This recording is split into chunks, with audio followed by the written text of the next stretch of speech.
Great.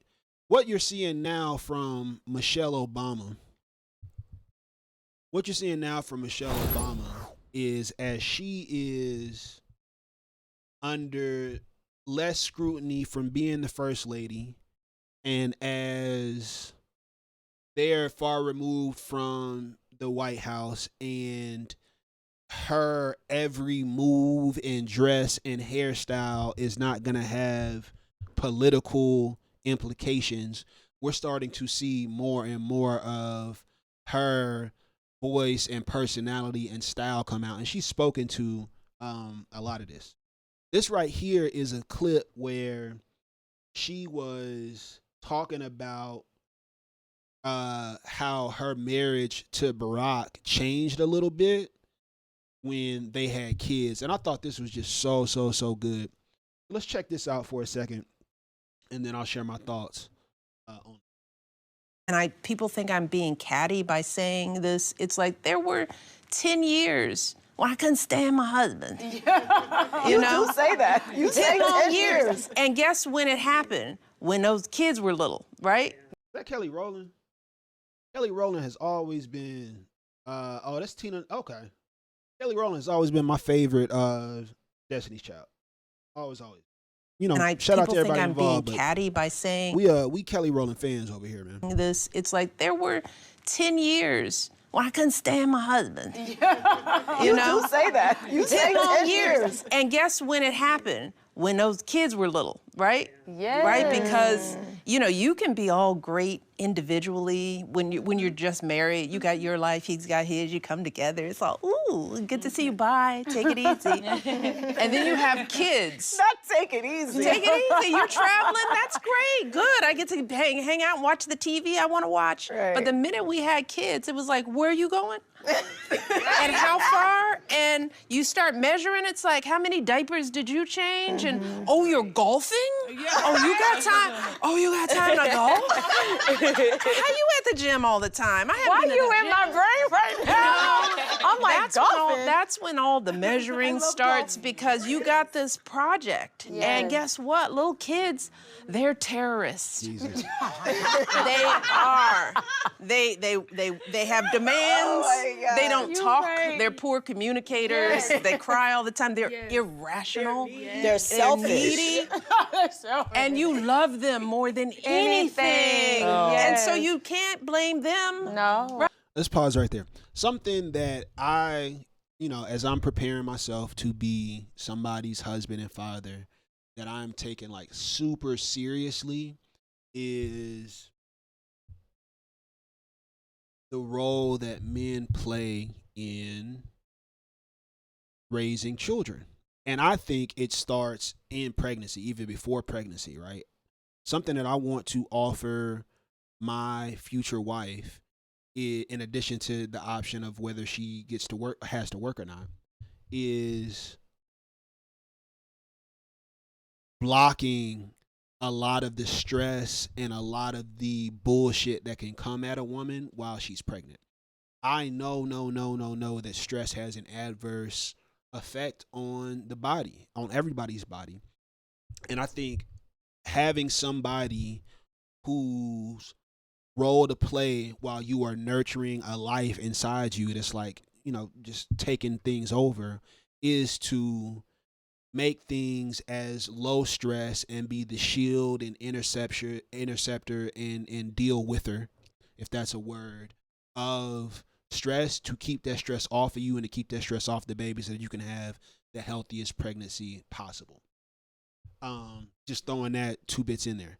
Now, when the baby's born, figuring out how do we divvy up the responsibilities of raising this child and continuing the forward progress of the family in terms of income and career, I cannot imagine what the thoughts and the emotions are that go into that. And I do know, at least from anecdotes and from hearing people talk about it, that most of that responsibility tends to fall on the mom. Is that right? I think that has to be a situation by situation scenario, and that you guys have to be able to have discussions that keep everything in perspective, because in their situation specific to Michelle and Barack, would he have been able to become president and then become the first family and whatever success that comes with, if he's not taking these business trips and going golfing and things like that, staying in shape? Fact of the matter is that fit people, in shape people do have advantages in life.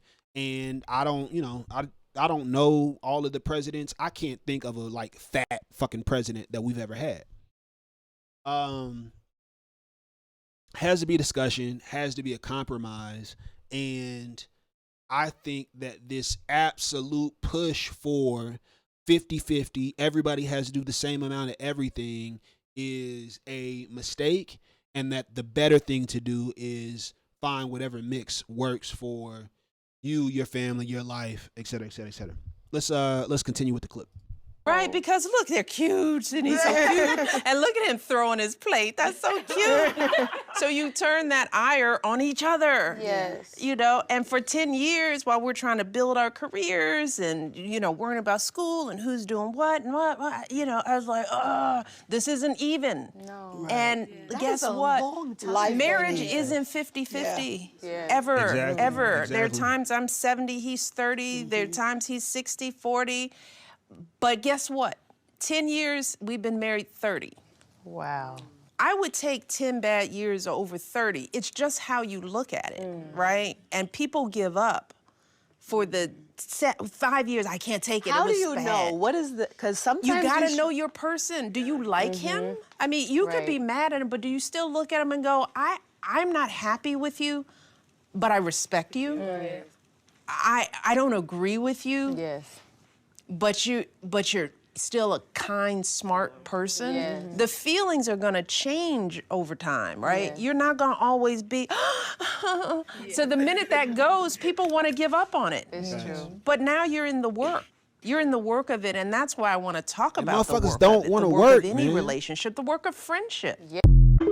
Here's the thing, man.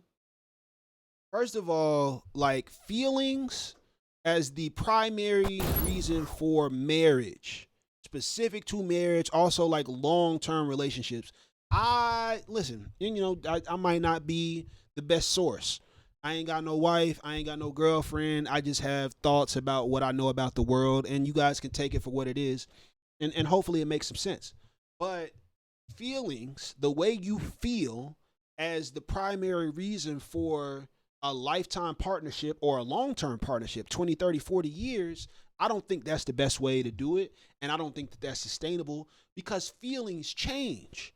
To me, and I hope this doesn't sound horrible, marriage is a lot of times about the business.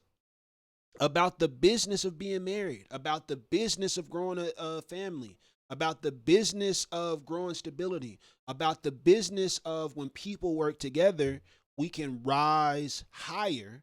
And so many people go through a season where they don't feel like putting in the work, that they corrupt the business. And I think people that do that probably are starting on a fucked up foundation for a marriage. But also, I think just the romance will come and go. But what I want in a wife is, damn it, do you have my back whether you like me or not? I think she said some real good stuff. You got to know your person. Don't be letting nobody just fucking abuse you and destroy your life and shit like that. But the way we feel about things can't always be the deciding factor in what we're staying with and dealing with. And this is for everybody involved, right? This is not just for women. I think everybody involved needs to be able to temper the feelings, have conversations with each other about what is the best way for us as a unit to proceed, and stick with the team, stick with the motherfucking plan, man.